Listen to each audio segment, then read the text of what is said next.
పదవులు మీకే, పైసలు మీకేనా అన్న. ఎవరినన్నది?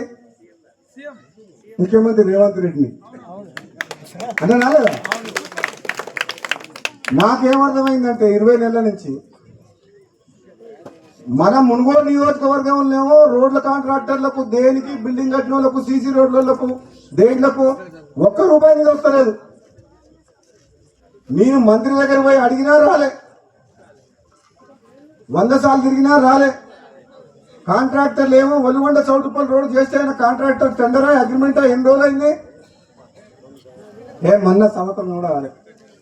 ఒలిగొండ చౌటుపల్లి రోడ్డు పని చేయమంటే బిల్లు ఇప్పి అంటుండు. బిల్లు ఏమో నా చేతులు లేదు. అది ఎవరిస్తుంది? ముఖ్యమంత్రి ఇవ్వాలి. ఇది ముఖ్యమంత్రి ఉద్దేశించి అదే అన్న.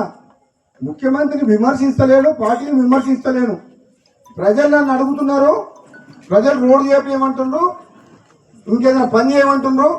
పదవులలో మీరే ఉంటుండే, పైసలు మీరే తీసుకుంటుంటే, మీ నియోజకవర్గం పోతుండే, పదవులు కూడా మీకే ఉండే. కనీసం నాకు పదవి అయినందుకు కనీసం పైసలు నీకు రాదంటున్నాను అనాలి వద్దా?